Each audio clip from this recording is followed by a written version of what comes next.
सत्य शोधकों को हमारा प्रणिपात।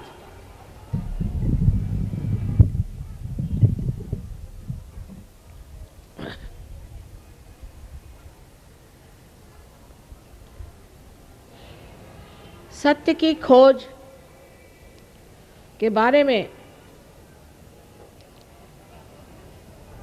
अनादिकाल से इस देश में अनेक ग्रंथ लिखे गए हैं। इसकी वजह यह है कि इस भारतवर्ष की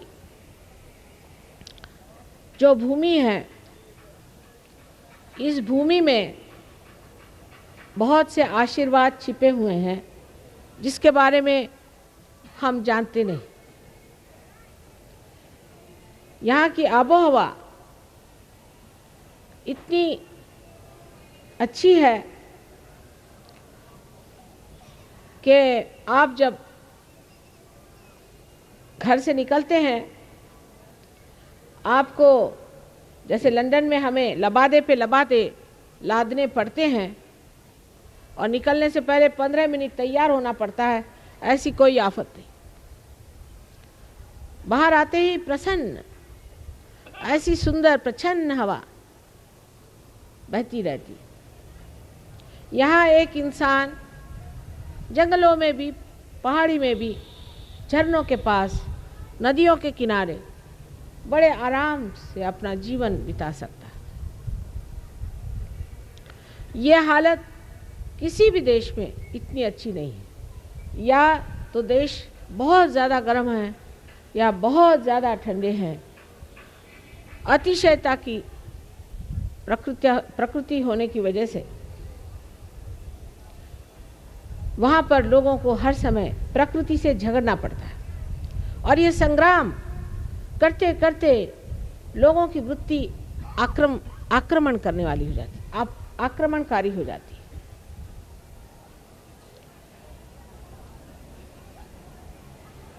जब पहली मर्तबा मैं लंदन गई थी तो मैं सोचती थी कि यहाँ कोई प्रकोप है परमात्मा की, कोई शाप है कि आप बाहर एक मिनट भी नहीं खड़े हो सकते, शुद्ध हवा आप एक मिनट भी नहीं ले सकते।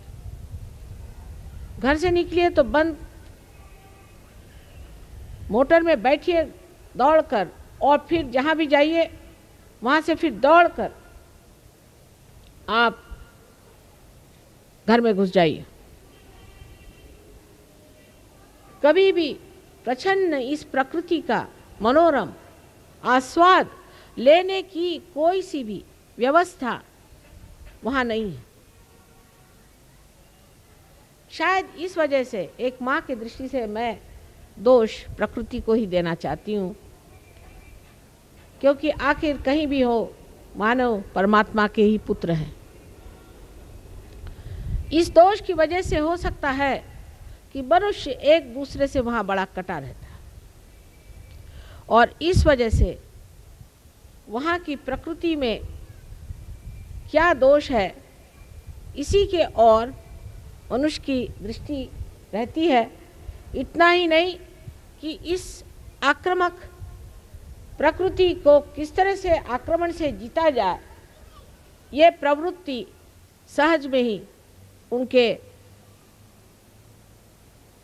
बर्ताव में, उनके विचार में पूरी तरह से दिखाई देती है।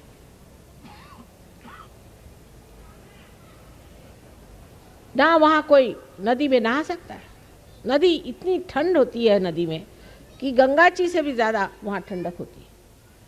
और उसके बाद अगर वहाँ से आप कहीं से नदी में नहा ही लिए गलती से, तो उसके बाद आपको ऐसी बीमारियाँ हो जाएंगी जिससे आप जिंदगी भर के लिए जकड़ जाए।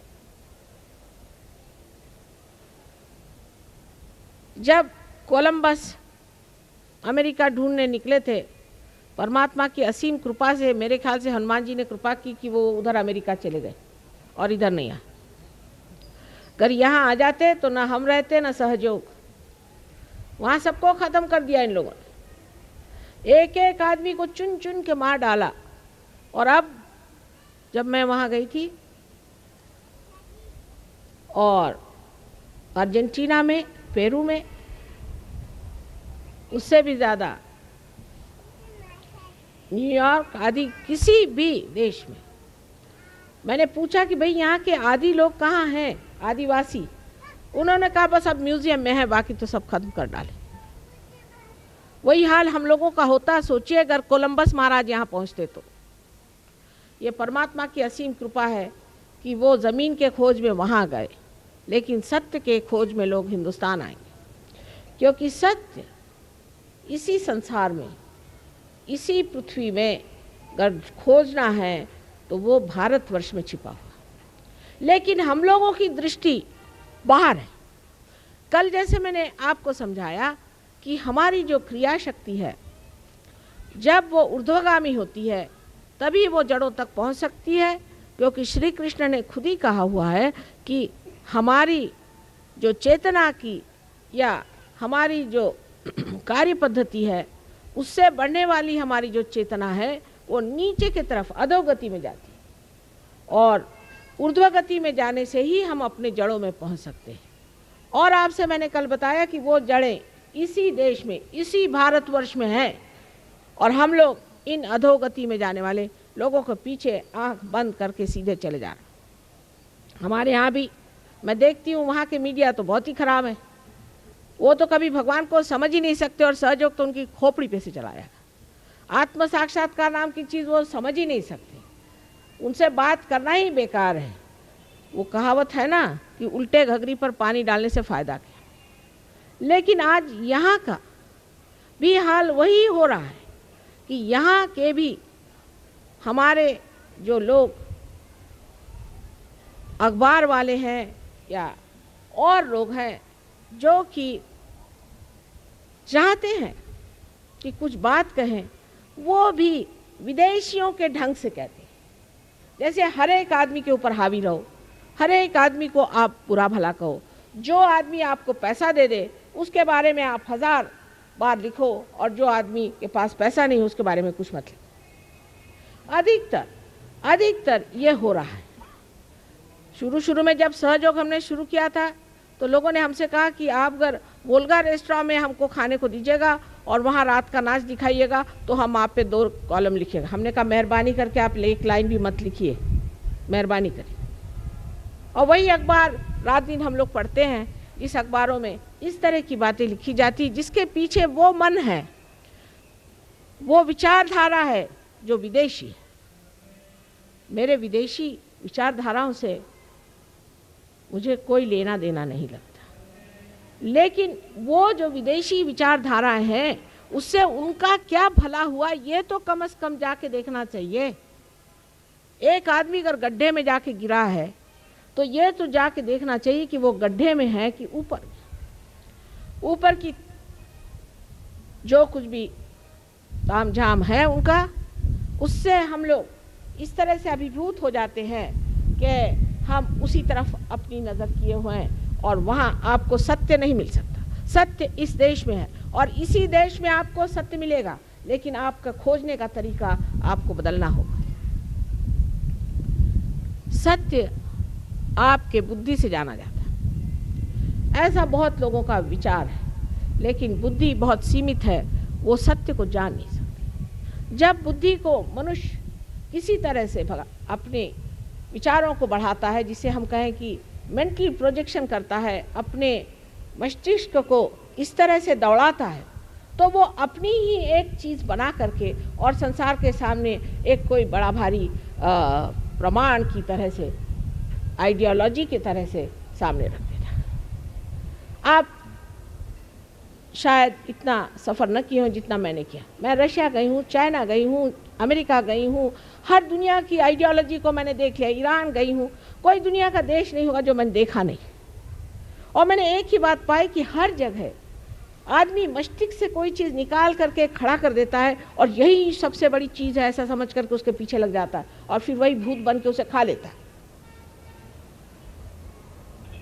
तो सत्य को जानने की इच्छा उसी को हो सकती है जो इसका शिकार हो चुका है, जिसने उस अधोगति की सड़न को, उसकी कुचलाहट को बर्दाश्त किया, जिसकी आत्मा उसमें कुम्हलाई है, वही इसको महसूस करता है। हम लोग उसे इसलिए नहीं महसूस कर सकते क्योंकि हम लोग तो हर समय अब वही सोचते हैं जो वो करे।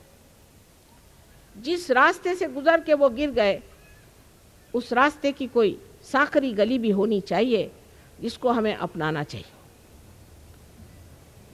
सत्य को जानने के लिए ये बुद्धि पर्याप्त नहीं, ये पर्याप्त नहीं है। इसलिए पहले बात अपने बुद्धि से ये जान लेना चाहिए कि अनादिकाल से हमारे देश में जो बड़े बड़े संत साधु हो गए, जो बड़े बड़े अवतरण हो गए, उन्होंने जो जो बातें कह दी वो क्या सब झूठे थे? उन्होंने क्या सब गलत बात कही? उन्होंने हर जगह कहा कि आप अपने आत्म साक्षात्कार को प्राप्त हो। तो क्या वो लोग गलत थे? हाँ, ये हम मानते हैं कि बहुत से लोग चोर होते हैं। अब चोर तो अपने देश में इतने चोर हो गए कि मेरे समझ नहीं आता है कि चोर कौन है और सिपाही कौन है। और चोर बन करके वो लोग सबका पैसा खाते हैं, जैसा इन्होंने बताया, बेचारों को सबको लूटा लाटा है, बहुत परेशान कर दिया। पर कोई एक तो सच्चा आदमी होना चाहिए, कोई तो एक सच्चाई से बात कर रहा है, लेकिन उसके समर्थक कहाँ हैं? वो तो समर्थक उसी चोर के होंगे क्योंकि वो चोर उनको पैसा देता है। जो जो ऐसे ऐसे साधु यहाँ हो गए, उनके बारे में अपने अखबारों में इतना ज़्यादा लिखा गया था कि लोग अभिभूत हो गए। उसके बाद बाहर जाकर के वो शहंशाह बन के घूम रहे थे और उन्होंने रोल्स रॉयस से खरीदी, ये खरीदा, वो करा, और इस चीज़ से सब दुनिया अभिभूत थी कि वाह साहब कैसा इन्होंने अच्छा इनको बुद्धू बना के रखा हुआ।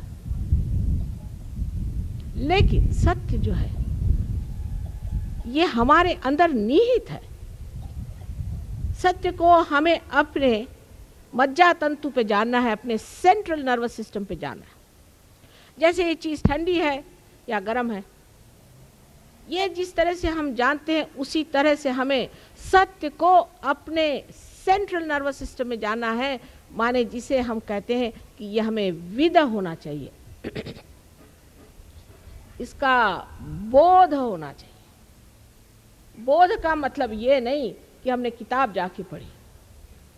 संत तुकाराम ने कितनी किताबें पढ़ी थी। सब्सक्राइब कीजिए कुंडलनी जागरण को और प्रेस कीजिए बेल आइकन को, जिससे कि आपको मिल सके हमारी लेटेस्ट वीडियो सबसे पहले।